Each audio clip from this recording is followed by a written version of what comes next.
Good morning, student. First, today I start the direct or indirect narration. Now, first I tell you about the previous homework of passive voice. Your behavior astonished me. I was astonished by your behavior. Syam must post the letter. The letter must be posted by Syam. The dog may eat the cake may be eaten by the dog. You must finish the work, the work must be finished by you. His condition disappointed me, I was disappointed by his condition. Her failure disgusted her parents was disgusted by her failure. I was to assist him, he was to be assisted by me. The case interests the lawyer is interested by the case. They ought to serve the poor ought to be served by them. Your work satisfies the officers is satisfied by your work. Now I start the direct and indirect narration. Direct and indirect narration. Speaker said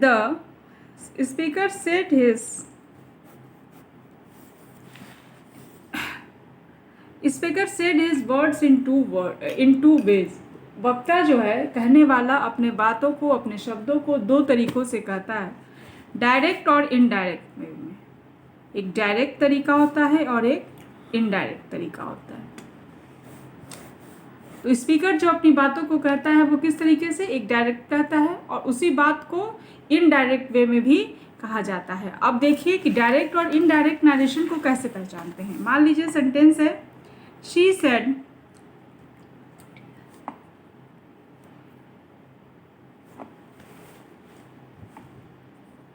I am going to market.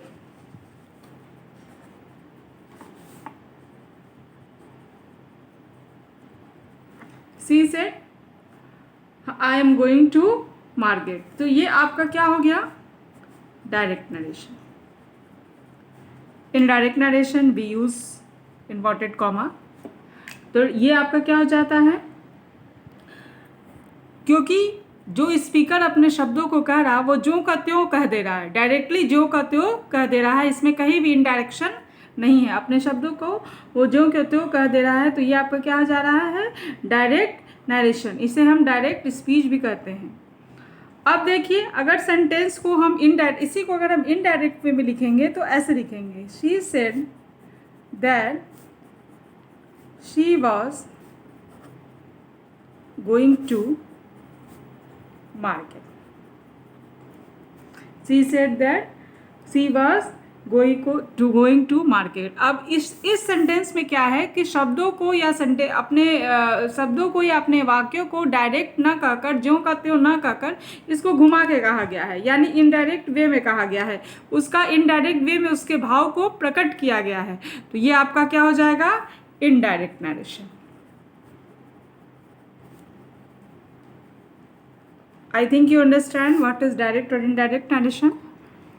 Now, in direct narration,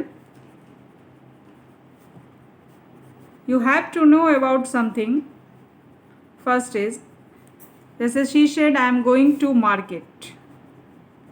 मैंने बताया कि direct narration में we use the inverted commas.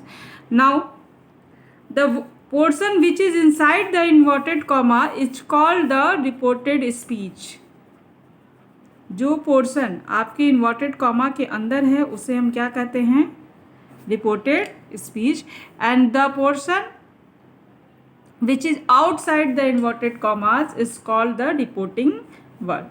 और जो portion आपके inverted comma के बाहर है उसे हम क्या कहेंगे, रिपोर्टिंग वर्ब। अब डायरेक्ट से इनडायरेक्ट में बदलने के लिए कई नियमों का पालन किया जाता है, कई तरीके हैं। हर सेंटेंस के कुछ अलग अलग रूल्स हैं, करीब करीब रूल्स एक हैं सारे सेंटेंसेस में, बस आप कंजंक्शन जो यूज़ करते हैं वो डिफ़र होगा, वो मैं आप लोगों को बताऊंगी। पहले आप डायरेक्ट और इनडायरेक्ट नरेशन में पर्सन्स के बारे में जान जाइए। पर्सन्स के बारे में आप जानते हैं अच्छे तरीके से, आपने प्रीवियस क्लासेस में पढ़ा है। फर्स्ट पर्सन में आपका क्या आएगा, I, we, me, myself, ourself, us pronoun में, ये सब आपके किस में आएंगे? फर्स्ट पर्सन में। सेकंड पर्सन में क्या आता है? यू, योर, योर सेल्फ, ये सब किस में आएंगे आपके? सेकंड पर्सन में। थर्ड पर्सन में अब आई, वी और ये सब को छोड़कर बाकी जितनी चीज़ें बची वो सब आपके थर्ड पर्सन में। ही, सी, इट, दे, ही के pronoun himself, her self, it self, them selves, ये सब आपके किस में आते हैं? थर्ड पर्सन में आते हैं। या कोई नाम हुआ वो सब किस में आएगा? थर्ड पर्सन में आएगा। तो पर्सन क्लियर हो गया। अब देखिए जो रूल है पहला, जो वो है हमने लिखा, if the subject of the reported speech is in first person it will be changed according to the subject of the reporting word. यहाँ अभी हम सब डायरेक्ट से इनडायरेक्ट में चेंज करने के लिए सब्जेक्ट को कैसे चेंज किया जाता है उसकी जानकारी मैं दे रही हूँ। If the subject of the reported speech is in first person it will be changed according to the subject of the reporting verb. यदि रिपोर्टेड स्पीच क्या हुआ? अंदर का पोर्शन, इन्वर्टेड कॉमा के अंदर का पोर्शन। तो यदि रिपोर्टेड स्पीच क्या हुआ? इन्वर्टेड कॉमा के अंदर का पोर्शन। तो यदि रिपोर्टेड स्पीच किस में हो? फर्स्ट पर्सन में हो। हमने क्या कहा? If the subject of the reported speech is in first person.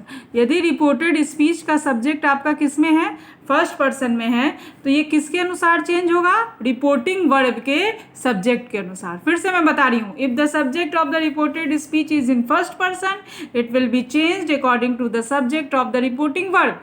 यदि रिपोर्टेड स्पीच का सब्जेक्ट फर्स्ट पर्सन में है तो वो रिपोर्टिंग वर्ब के सब्जेक्ट के अनुसार चेंज होगा। इसी एग्जाम्पल को देखिए आप, you said I am learning my lesson. हमने क्या बोला? यदि रिपोर्टेड स्पीच का जो सब्जेक्ट है वो किस में हो? रिपोर्टेड स्पीच का सब्जेक्ट अगर फर्स्ट पर्सन में है तो वो रिपोर्टिंग वर्ब के सब्जेक्ट के अनुसार चेंज होगा। तो यहाँ पे आप क्या लिख सकते हो? यू सेड दैट, किसके अनुसार ये चेंज हो रहा है? रिपोर्टिंग वर्ब के सब्जेक्ट के अनुसार। यहाँ रिपोर्टिंग वर्ब का सब्जेक्ट यू है तो यहाँ भी क्या हो जाएगा? यू। मैं अभी सब्जेक्ट चेंज की बात कर रही हूँ। यू वर लर्निंग, चूंकि सब्जेक्ट यहाँ चेंज हुआ तो यहाँ भी जो ऑब्जेक्ट पोर्शन में प्रोनाउन है वो भी चेंज होगा। तो यहाँ पे क्या हो जाएगा? That you were learning your, me की जगह आप क्या करोगे? योर कर दोगे। ठीक है। अब देखिए, यदि दूसरा क्या है? If the subject of the reported speech is in second person it will be changed according to the object of the reporting verb. दूसरा हमने क्या बताया? यदि रिपोर्टेड स्पीच का सब्जेक्ट सेकंड पर्सन में है तो वो रिपोर्टिंग वर्ब के ऑब्जेक्ट के अनुसार चेंज होगा। तो रिपोर्टेड स्पीच का सब्जेक्ट किस में है? यहाँ पे देखिए, सब्जेक्ट यू किस में है? यू किस में आता है? सेकंड पर्सन में आता है ना। तो अगर रिपोर्टेड स्पीच का सब्जेक्ट सेकंड पर्सन में है तो रिपोर्टिंग वर्ब के ऑब्जेक्ट के अनुसार चेंज होगा। मैं इसी एग्जांपल को ले रही हूँ। जैसे एग्जांपल है, he said to me you are happy. He said to me you are happy. अब देखिए हमने क्या बताया कि यदि रिपोर्टेड स्पीच का सब्जेक्ट किस में है? सेकंड पर्सन में है तो वो रिपोर्टिंग वर्ब के ऑब्जेक्ट के अनुसार चेंज होगा। तो यहाँ पे पहले मैं बता दूं कि अगर सेड, एसेटिव सेंटेंस में उन्हें बता रही हूँ, एसेटिव सेंटेंस में अगर सेड है, सेड को सेड में ही रहने देते हैं, और अगर सेड टू है तो उसको हम लोग आस्क्ड में बदलते हैं। तो यहाँ जाएगा ही आस्क्ड मी दैट। अभी इसके ऑब्जेक्ट के अनुसार चेंज होगा। ऑब्जेक्ट क्या है आपका? मी। तो मी है तो यहाँ पे उसका सब्जेक्ट फॉर्म आई हो जाएगा। I was happy. क्लियर है? यदि अब थर्ड रूल क्या है? If the subject of the reported speech is in third person it will not be changed. अगर रिपोर्टेड स्पीच का सब्जेक्ट थर्ड पर्सन में है तो वहाँ पे कोई चेंज नहीं होगा। जैसे यहाँ पे है sentence, I said he is going to market. आपने देखा यहाँ रिपोर्टेड स्पीच का पर्सन किस में है, ये सेकंड पर्सन में था, ये थर्ड पर्सन में था। तो यहाँ पे क्या हो जाएगा, आई सेड दैट, यहाँ पे कोई चेंज नहीं होगा, he was going to market.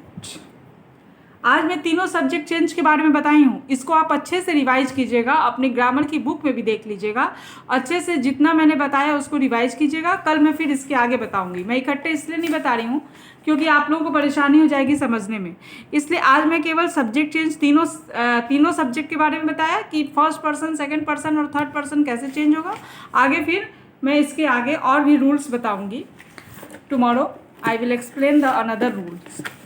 Now I से, जैसे आई अगर रहता है तो मी में चेंज हो जाता है। यू अगर मान लीजिए आई है सब्जेक्ट के फॉर्म में, अगर उसी में ऑब्जेक्ट रहेगा तो आई किस में आई किस में चेंज हो जाता है, मी में।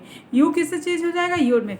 जैसे मान लीजिए अगर, जैसे मैं इसलिए ये बता रही हूँ, यहाँ पे क्या था, आई अगर एज ए सब्जेक्ट था, फिर आई का यहाँ पे क्या था, माई था, तो माई किस में, तो आई जैसे यू में चेंज हो गया तो माई भी किस में चेंज हो गया आपका, योर में। ये आप ध्यान दीजिएगा। Now tomorrow I will explain you other rules.